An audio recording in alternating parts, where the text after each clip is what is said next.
Hey everybody, and welcome to Socktober. Today we're doing another hung hem. I know, all the hung hems, but we're going to do something a little bit different. We're going to do a picot in our hung hem. So picot is how you make you do a picot to make your sock bonnets. This is your cast on bonnet. So I'm going to use my picot one to start this project. So let's get started. Oops, don't do that. Actually, you know what I'm going to do? Because I haven't done it and I've been cranking a lot. Let's oil our machine. Okay? If you've not oiled your machine lately, go do that. So you're just doing it where the needle butts are moving. Okay?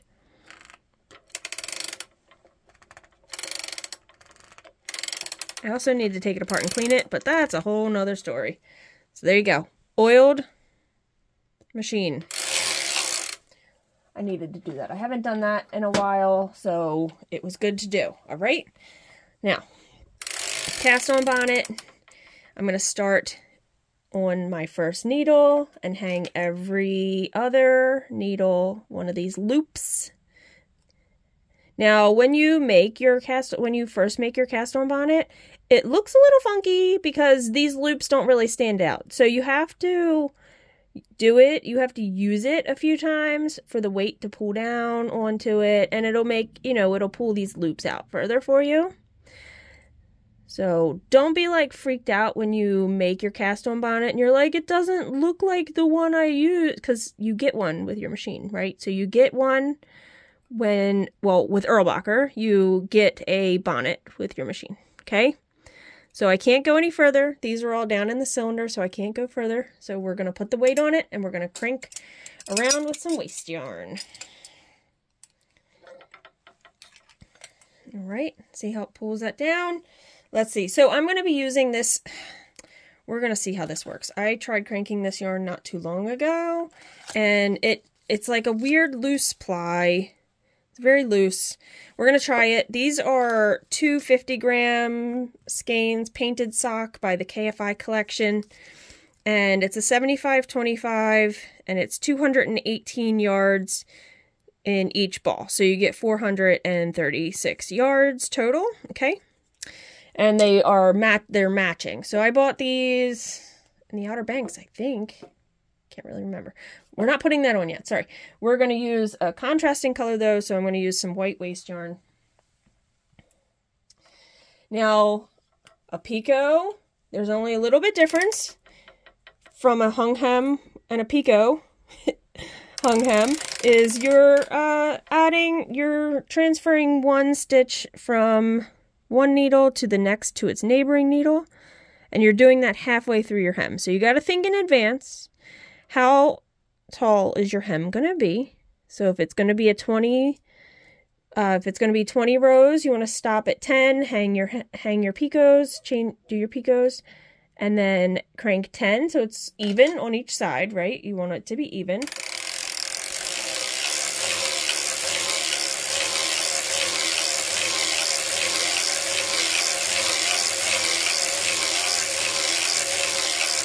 I crank around so that if you're looking at the cylinder, I'm looking at it a little bit different angle than you, but this is 12 o'clock, 3 o'clock, 6 o'clock, 9 o'clock, like a clock face. My first needle is the one right after the red needle. So red is 64 and 1 is right after it. Excuse me. Crank around till number 64 closes. And pull your tail into your cylinder. I am going to use ripcord. If you've been watching me for a while now, you know I love using the ripcord. The ripcord is essentially, I have it a fishing line, 65-pound fishing line that I cut into lengths that go around the machine. And it starts and stops at 1, and starts at 1, stops at 64.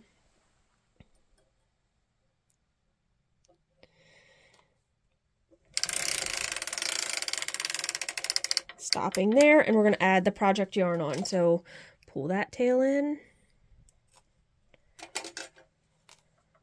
Okay, grabbing your yarn, your project yarn, and resetting your counter.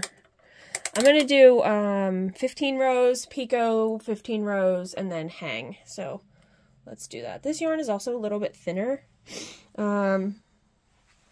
See, I had cranked a little bit of it, but the plies were so loose, it got really funky, and I cut it off the other cone. So I have the other ball of this. I have to rip that out so I can make the second one, but we're just going to go with it. All right. And yeah, starting on number 1, and we're going to start cranking around 15 rows.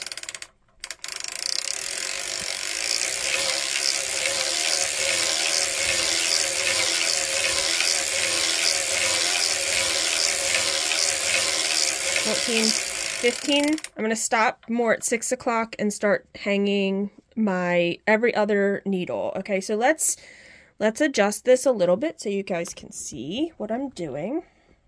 And then I'll have to try to adjust it back, but that's okay. Okay. Really, I'm starting over here. So, oh goodness, sorry, motion sickness. So to do this, you don't have to really take your weight off, okay? So this was needle, this is 64, this is 1, this is 2. So you always want to move whatever you're doing. If you're going 1 to 2, go 3 to 4, 5 to 6, or you can go 2 to 1, 4 to 3. You can always go backwards. I find it easier to go in the direction you're moving. So I'm going to move 1 to 2. My hand is probably going to get in the way. I'm going to push that needle out. So there's a spring here that holds your needle in. We'll talk about that when I finally do a ribbing video, but ribbing videos are going to take longer. So I push this out. I'm going to grab that stitch. Oh, that's 64. Look, I'm doing the wrong thing. Grab the stitch. Okay. That's number 1. I'm going to lift it and put it on number 2. All right? That's all you're doing.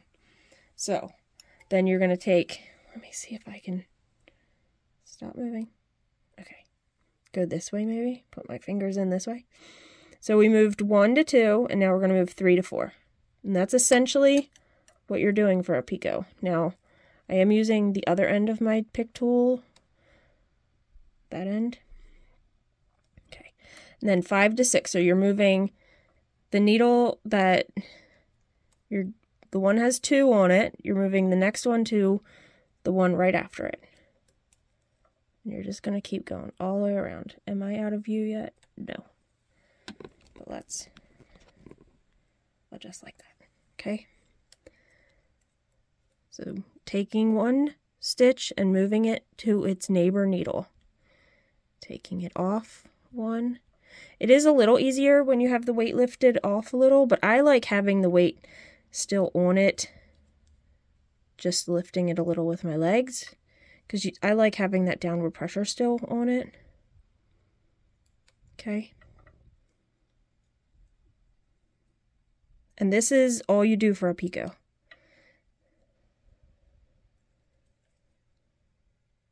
It's going to make that cute little top. Now, I guess if you wanted to experiment and not do every other, you could do, you could do it however you wanted. If your cylinder is dividable by 4, you could do the first to the second, skip 3 and 4, and then keep going that way. So,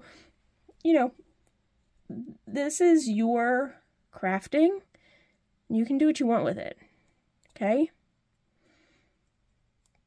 So, you could, I guess, make it kind of decorative. If I moved this one to here, I could move this one to here and have 2 together and then have spaces on each side. I mean, again, it's all what you want your product to look like. Oops. That latch lifted up. Did you see that? So we don't want that to happen. We don't want the stitch to fall off. And we want the stitches to hold down the latches, which it keeps when I pull that up. Okay. Why do you want to do that? It's okay, little stitch. All right. I've dropped stitches doing this. These are starting to get down in the cylinder, so we're going to crank around. So I'm going to let the weight go again, and I'm going to crank around to the back side. Oh, you guys couldn't even see what I was doing there. Okay. But when you knit that first row, you're getting this like lacy type look, okay? All right, so the last one I did, I moved this one to here. I'm out of frame a little bit, so I'm gonna just wait though to move it because I'm not gonna move it because you guys are gonna be back in frame in just a minute. So again, moving one stitch to the next stitch. So the last stitch I move is going to go onto my 64 needle, right? Am I in frame yet? I'm getting there. Okay. Without getting my, I'm putting my whole finger in the way, aren't I? Okay. Just pull it out a little bit. You're not gonna break your spring. You can break your springs, don't get me wrong. I have an extra spring, just in case. Because when you are manipulating for the ribber and stuff, you are moving you're stretching that spring out just a little bit, putting your ribber needles in versus your cylinder needles. Okay. Just go slow. You don't have to do this fast. It's not a race.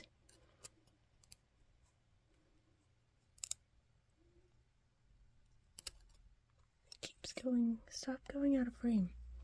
Or out of focus. Alright, I'll probably just put it back in a second. Okay. I'm kind of getting in my own way. Let's move it back.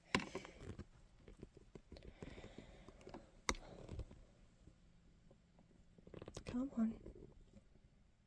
The phone always pulls it down a little. That's why I have to always try to go further up and then put it down. Okay, so we move this one to this one, so we're moving this one. With my hands getting all in the way. Now I'm not lifting the weight right now, which is making it a little bit, it makes it tighter to move these. All right, so that was 63 to 64. So that's your whole round. And we're going to just crank to 30 since I know I did 15, hung it, and then 15 again.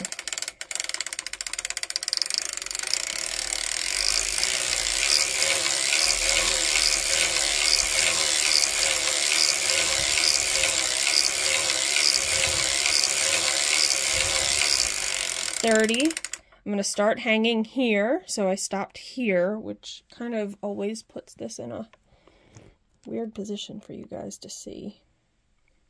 Dang it. I messed with it now. Alright, it'll be alright. I'm going to take the weight off.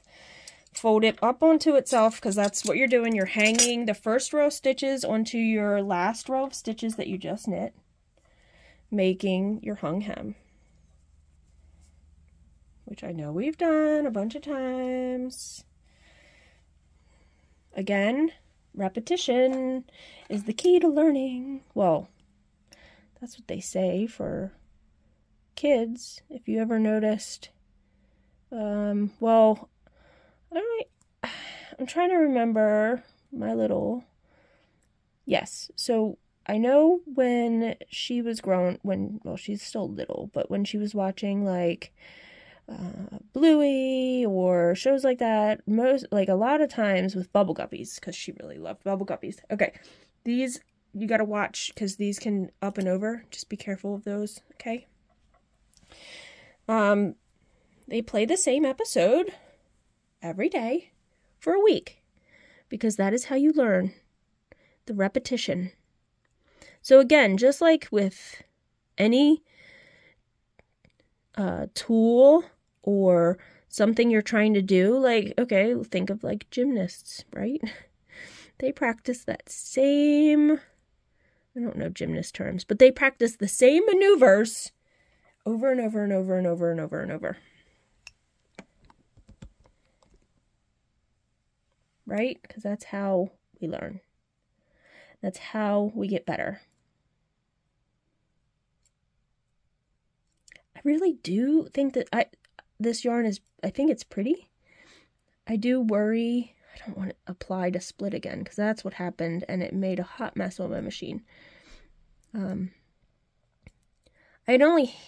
trying to think, did I crank? I had bought in like 4 different colorways, or 3 different colorways of this.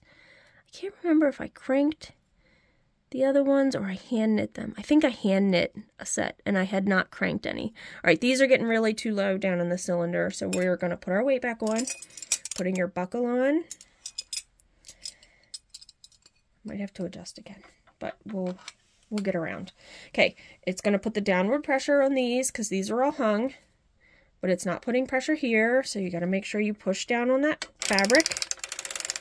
Crank to the opposite side. I'm just going to lift and continue to hang these.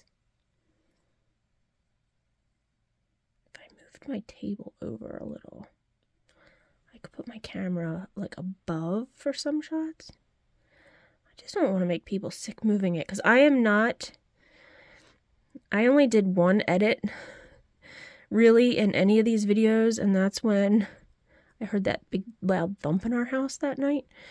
So I have not been really editing these videos, so I'm just going straight forward with making them so you can see everything. I don't want to put a bunch of edits in. I know it would probably be helpful when I'm just cranking, but at the same time, it's okay, right? You can fast forward. You can watch it in 2 times speed if you want. Finding that last stitch, hanging it. Okay, so now our picot's done. We're gonna do a leg, and so the first time you're cranking with the double stitches on it, you want to go slower because you don't want to mess up that round, because you're knitting 2 stitches together into 1. So we're going to reset my counter, and I'm going to write this down so I remember what I did. So it was 15 picot, 15 hang. Let's do like, I don't know, a 60 leg. I like a taller sock, so I'm going to just make these for myself, I guess.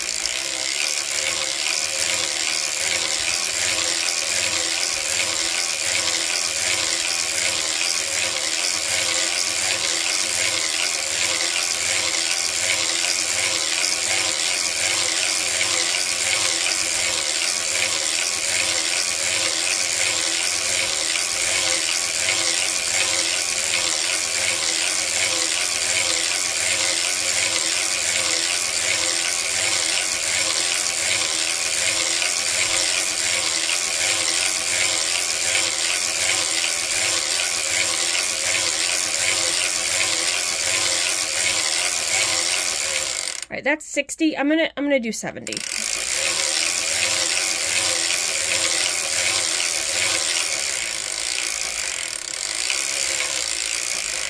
Stopping in the front because we're going to be lifting up the back stitches. So I'm going to not do my 1 up 2 down method. I'm going to do the regular increase method, I should say, so you guys can see the difference. All right, so I have one of the other socks we've cranked here, and I'll show you the difference of what it looks like. So you're going to take your crescent tool, you're going to lift all the back stitches up.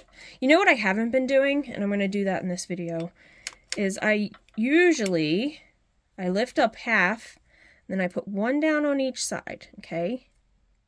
Because this kind of closes up these little holes on the sides. So putting 1 extra down on each side. This is not considered doing a deep heel or anything. I'm going to crank it to the back. I'm going to put my heel spring on. That's going to hold the tension in your yarn. And then lifting 2 to decrease cranking.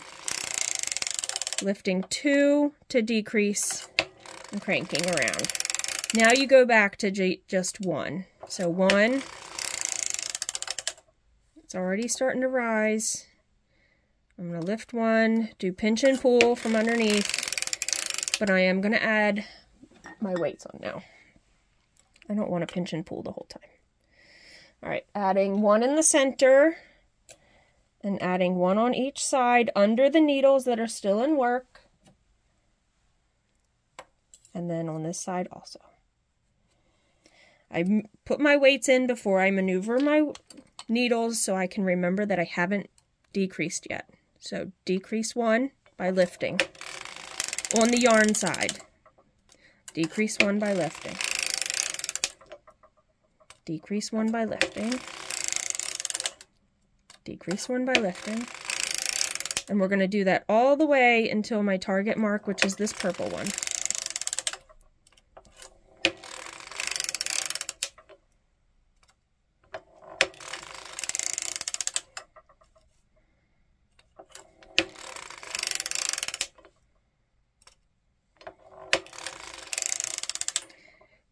My yarn is not going back down, if you can see that. Can you see there? My yarn isn't going back down and pushing the latches all the way open again.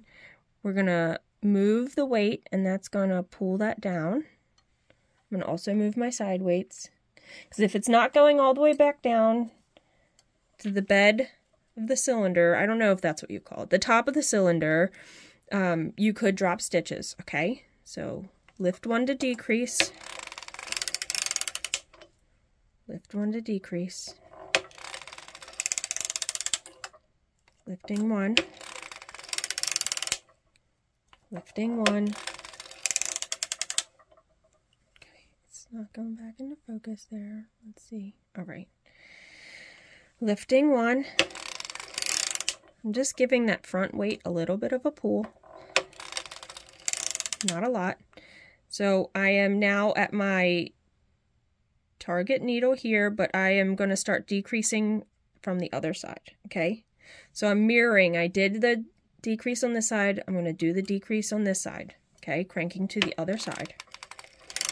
This is different from what I normally do, but it's all going to work out. I wish it would focus back down here. All right. So when you do a this type of decrease, you're decreasing, or increase, you're increasing now. We've done the amount of stitches, so I do 1, 2, so just so you guys know, 1, 2, 3, 4, 5, 6, 7, 8, 9, 10, 11, 12. 12, down to 12. To increase, you're going to push one down on the yarn side. Okay? Is that right? Now I've got myself all confused. Pause while I read my book to make sure. Okay, we're going to disregard what I said. It's on the opposite side, okay? So where the yarn is coming from, you're lowering one needle on the opposite side. Not mushing it down. Not mushing it so the latch closes, okay? Just enough that it's lowered and the latch is still open, okay?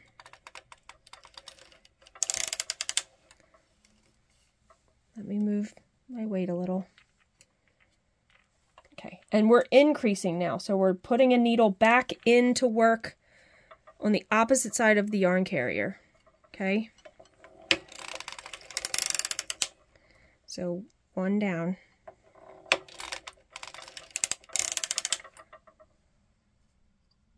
One down. One down. And I'll show you guys what this looks like. Okay. One down.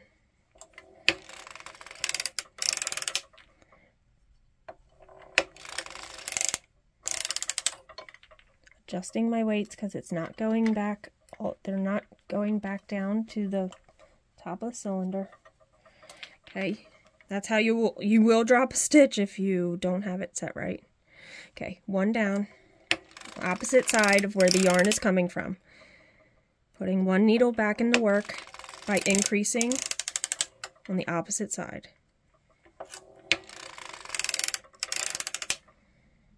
One down, opposite side. One down on the opposite side. One down on the opposite side.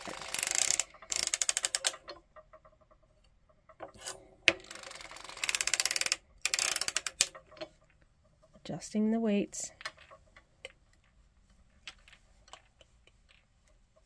Sorry about that.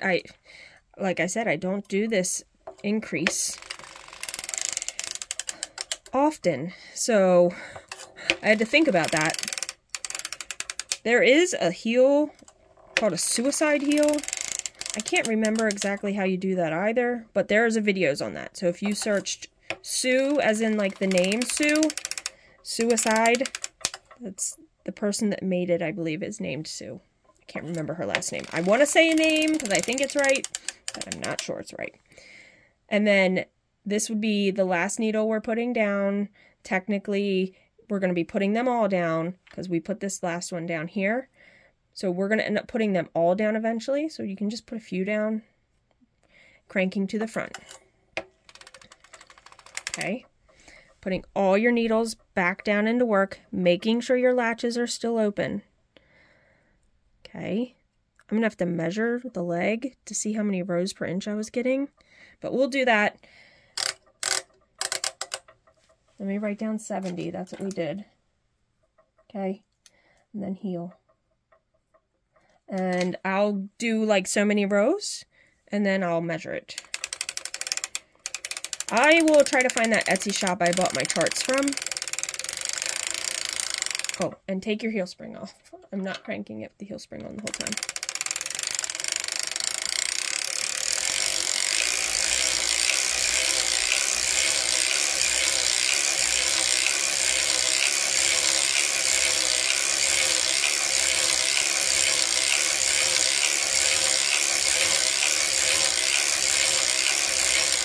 So I did about 20 rows, and I want to measure the fabric I already knit for the leg. So I'm just going to pull this off to the side. I'm going to get my ruler out and measure that real quick. I know it's taking time from the video, but I need to know how many rows to do. So 1, 2, 3, 4, 5, 6, 7, 8. I'm getting like 9 rows to the inch. And I'm a size 8. And for that, you do 50 rows based on this chart that I purchased. I will find that Etsy shop. So 50 rows. So I need to do 30 more rows, okay?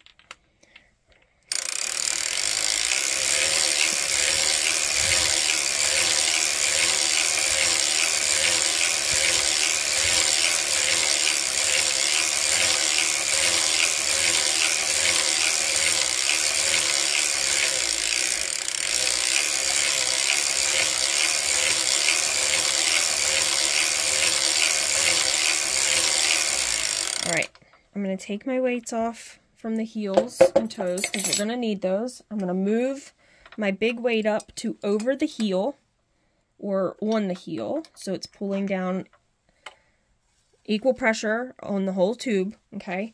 I've done my 50 rows. Now toes, you do a half-half. So you're always doing half-half. Now, to do a rounded toe, I believe you would decrease 2 on this side, 2 on this side, 2 on this side, 2 on this side, and then you can do 2 more and 2 more, and then do 1, 1, 1, 1, 1, 1. But you got to remember that you got to do the same thing when you go backwards. So if you do 4 ones, 2 twos, 2 twos, 2 twos, you got to remember that. All right, so you can do like a rounded toe. Now that takes away how many rows you're doing in the short rows. So it takes away like 6 rows because you're doubling up 3 times 2 because it's 2 passes. So if I did that, I would probably want to crank to 56 versus 50. Again, I'm not going to do that. I'll explore that at a later time and do a rounded toe. So you want to crank to the back. Put your heel spring on. Now I'm going to go back to my 1 up, 2 down method for the increases because I like that. So you're going to lift 1 and crank around. So when you're decreasing, you're always lifting, not always, you lift on the yarn side. Lift 1. This is already coming up. So let's put a weight in.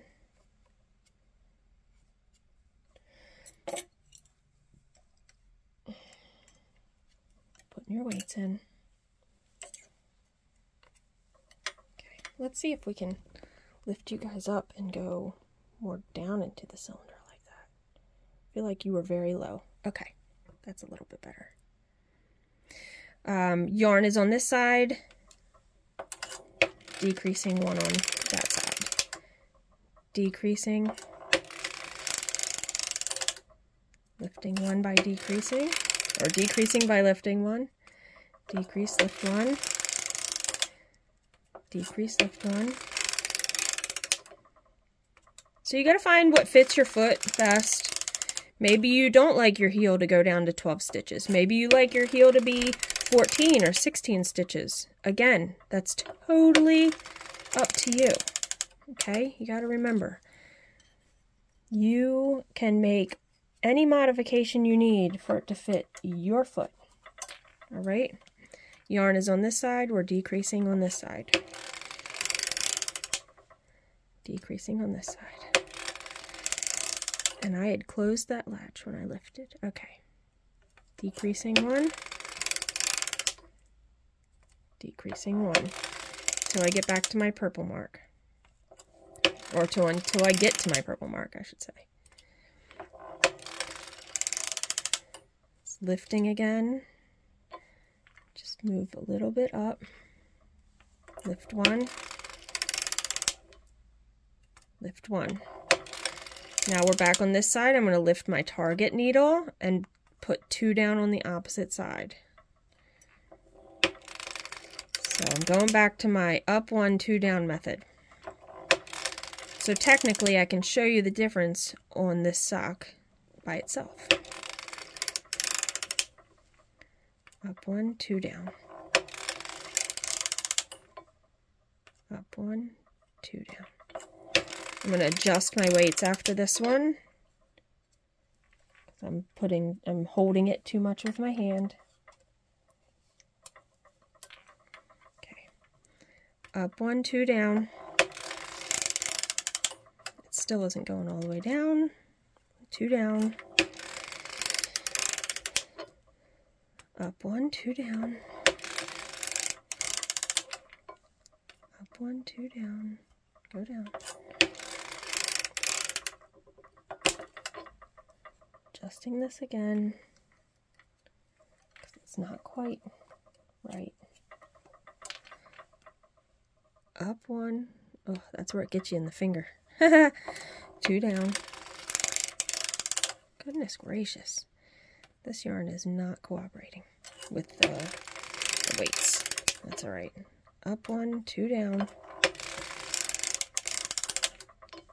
Up 1, 2 down. Up 1, 2 down. Now it's always half-half, so make sure you don't go beyond it, okay? Up 1, 2 down, because you're Kitchenering across those stitches evenly. Up 1, these are my last 2 down, and the last thing I'm going to do on that side. I'm not going to lift on this side, but I'm going to put 2 down on this side. Okay. Going to cut my tail so I have a long enough tail to Kitchener my sock. I always pull it down and out. That's what I do. Again, you might have a method that works really well for you. Let's pick a color that's going to be a good contrast. We're going to use this orange because that'll be really good visual. We'll take this off and we'll look at the Picot. And we'll look at the 2 different increase methods, okay? Increasing, we were increasing. All right, I'm gonna hold this tight, crank around to the front, okay? Putting the rest down into work, making sure latches are open.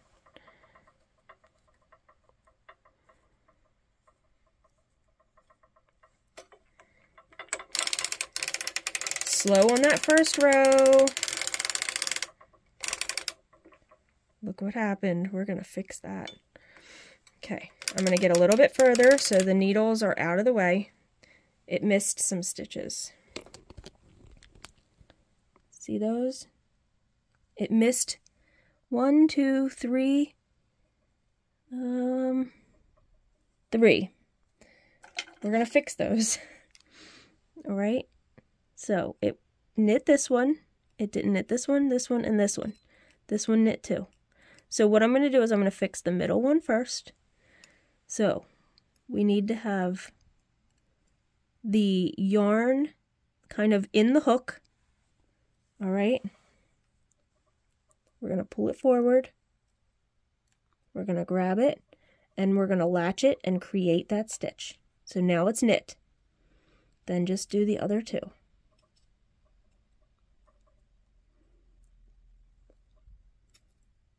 Come on. Don't grab that. That wants to be in the hook and latch it. In the hook so you can knit it, not latch it. That's because I didn't have the proper downward pressure. I was holding it with my hand, that weight. Sorry. Sometimes they're hard to get.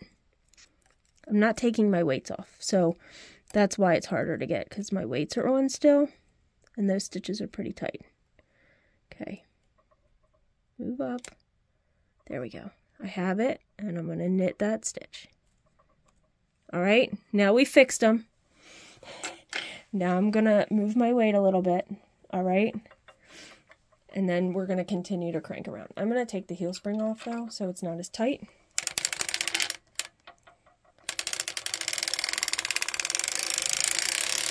Luckily, it didn't run into my project. That's fixable, though, too. If it would have been in a corner, it would have been harder to fix, but it was right there. If it dropped a couple, we could have fixed it.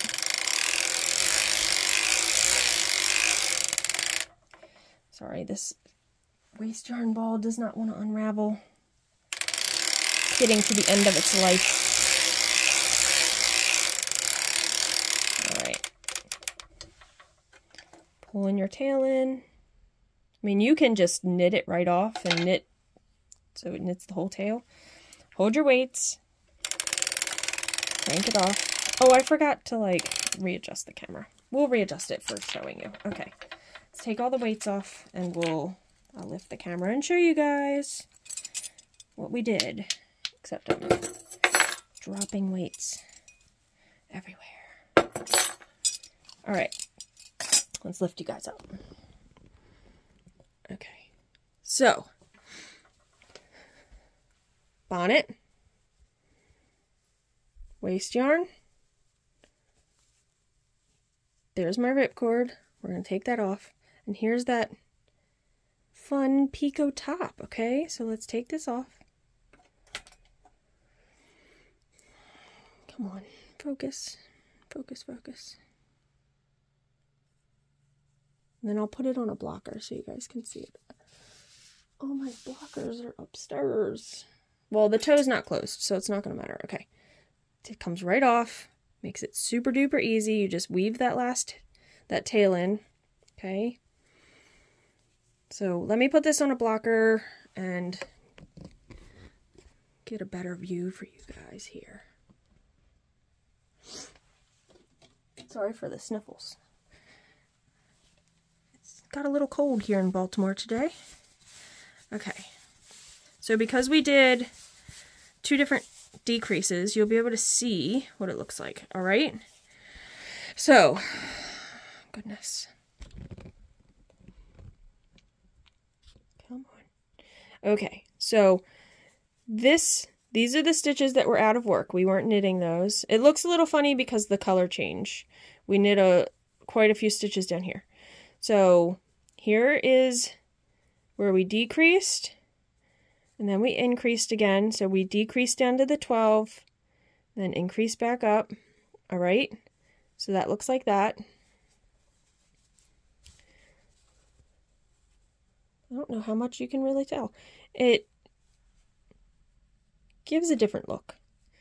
So you decrease down to 12, and you increase back up. I just think it looks a little less holy. Let me grab that other sock we did yesterday and put that one on a blocker and then hold them like together for you to see.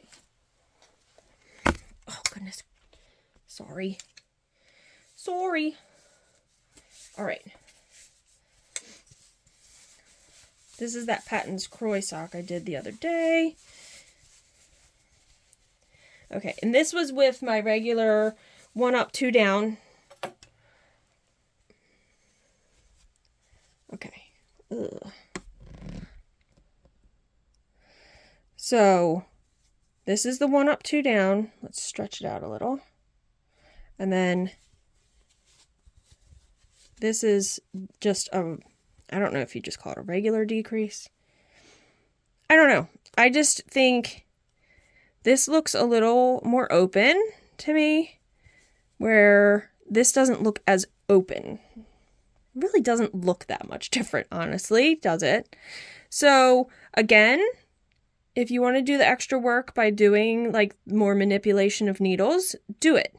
If you don't want to, then do the method where you're just putting 1 stitch down. What scares me is when your yarn is coming from the one side and your needle you put down on the other side. I always worry I'm going to drop that first one. When I'm lifting one up, it's wrapping it around it again versus it knit that last one and then it's going to come back and knit that same one again versus knitting this one and then you crank and then you lift one, right? So you're lifting one out of work, or yeah, you're lifting the last one that knit out of work and then it's not knitting that one. So it just, I don't know. I just feel like I'm more secure when I'm cranking doing the 1 up, 2 down method versus the just putting one down on the opposite side. So, you know, you really have to figure out what you like to do. It does give a little bit of a different look. I guess it's really not that much of a difference, is it? I'm trying to like pull it apart, but it doesn't really. I don't know. I'm just making things up in my head at this point, it looks like. But, okay, well, I hope you guys enjoyed this video, and here is that yarn. It's really pretty. This colorway is called Isla Bonita, color 115. So that's what this is of that yarn. And it would have went even further into some darker blues if we would have let it go that far. That would have been a really big sock. All right, until the next video, guys, happy Socktober.